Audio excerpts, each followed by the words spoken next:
नमस्कार दोस्तों, स्वागत है आपका आपके अपने चैनल स्वास्थ्यवर्धक पर, जहां हम स्वास्थ्य से जुड़ी बेहद ज़रूरी और उपयोगी जानकारी लाते हैं, ताकि आप और आपका परिवार एक स्वस्थ जीवन जी सकें। आज का हमारा विषय है एक ऐसी बीमारी जो लाखों लोगों की ज़िंदगी को प्रतिदिन प्रभावित करती है, अर्थराइट्स, जिसे हम हिंदी में गठिया या जोड़ों की सूजन भी कहते हैं। कई लोगों को यह सिर्फ बुढ़ापे की बीमारी लगती है, लेकिन क्या आप जानते हैं कि यह छोटे बच्चों से लेकर जवान लोगों को भी प्रभावित कर सकती है। आज हम बात करेंगे कि आखिर में ये बीमारी होती क्यों है, इसके लक्षण, कारण, इलाज, घरेलू उपाय, आयुर्वेदिक विकल्प और बचाव कैसे किया जा सकता है। हर एक बात को विस्तार से समझेंगे, तो वीडियो को अंत तक ज़रूर देखें।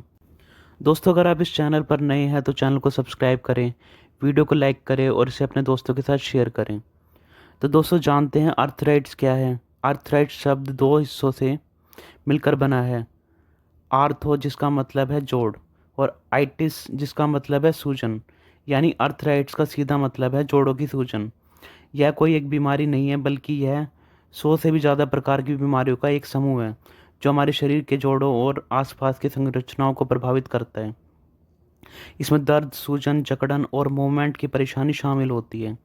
यह बीमारी शरीर के किसी भी जोड़ को प्रभावित कर सकती है, जैसे कि घुटने, कंधे, उंगलियां, कूल्हे या रीढ़ की हड्डी। अब चलिए जानते हैं इसके प्रमुख प्रकारों के बारे में। पहला प्रकार है ऑस्टियोआर्थराइट। यह सबसे आम प्रकार का है, जिसे वियर एंड टियर ऑर्थराइट्स भी कहा जाता है।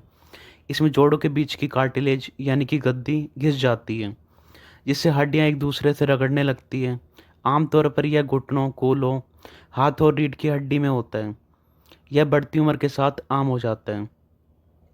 दूसरा टाइप है रूमेटॉइड ऑर्थराइट्स।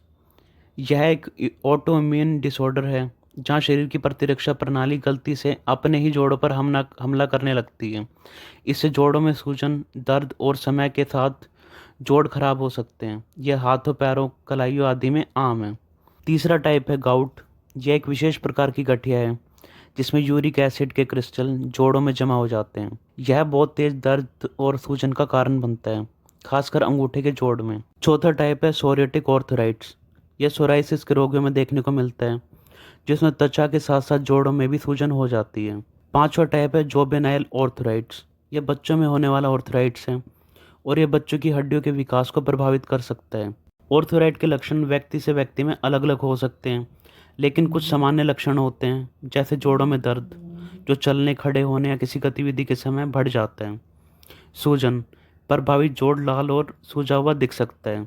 जकड़न, खासकर सुबह उठने या लंबे समय तक बैठने के बाद।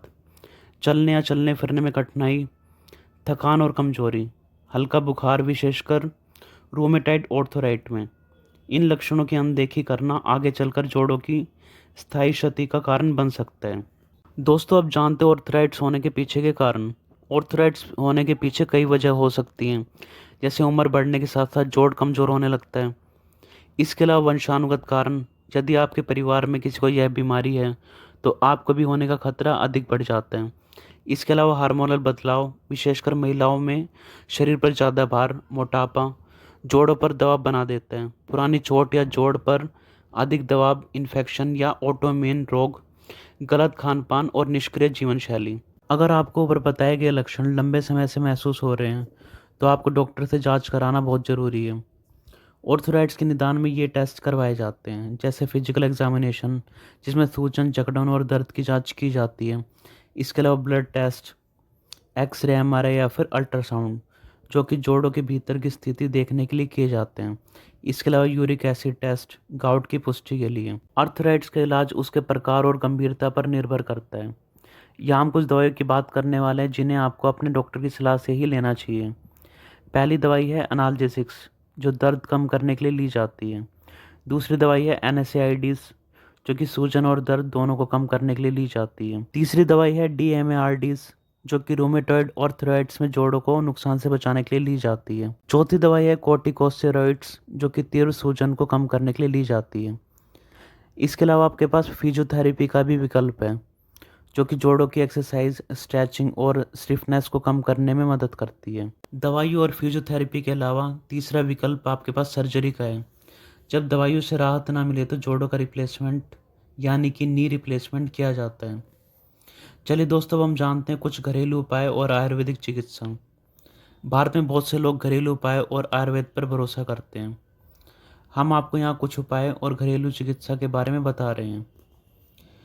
पहला उपाय है हल्दी और दूध। हल्दी में करक्यूमिन होता है जो सूजन को कम करने में मदद करता है। इसके अलावा मेथी दाना, जिसको आप रात भर भिगोकर सुबह खाली पेट खा सकते हैं। अब जानते हैं ऑर्थराइटिस के इलाज के लिए कुछ महत्वपूर्ण आयुर्वेदिक औषधियाँ, जिसमें योगराज गोकल, रासनादी कवाथ, मारासनादी काढ़ा, अश्वगंधा और गिलोय का सेवन बहुत ही ज़्यादा लाभदायक है। योग और प्राणायाम भी शरीर को संतुलन में लाने में मदद करते हैं। चलिए दोस्तों, अब हम जानते हैं इसके बचाव के कुछ उपाय। नियमित व्यायाम करें, जैसे तैरना, साइकिलिंग और हल्की वॉकिंग। सही वजन बनाए रखें, ज़्यादा समय तक एक ही पोजीशन में ना बैठें। संतुलित आहार लें, जिसमें कैल्शियम, विटामिन डी और ओमेगा 3 शामिल हों। स्ट्रेस कम करें, ध्यान मेडिटेशन करें। ठंड से बचाव करें, खासकर सर्दियों में। दोस्तों, आर्थराइटिस एक ऐसी बीमारी है जिसे समय पर पहचान कर सही इलाज और जीवन शैली में बदलाव करके काफ़ी हद तक नियंत्रित किया जा सकता है। अगर आपको या आपके किसी अपने को ऐसे लक्षण नज़र आएँ तो डॉक्टर से तुरंत मिलें और इलाज शुरू करें। अगर आपको ये जानकारी पसंद आई हो तो वीडियो को लाइक करें, इसे अपने दोस्तों के साथ शेयर करें और चैनल को सब्सक्राइब करें। कमेंट में ज़रूर बताइए कि आपको सबसे उपयोगी जानकारी कौन सी लगी। साथ ही ये भी बताइए कि आप अगली वीडियो किस विषय पर चाहते हैं। मिलते हैं एक और हेल्थ से जुड़ी इंफॉर्मेटिव वीडियो में। तब तक के लिए आप स्वस्थ रहें, फिट रहें।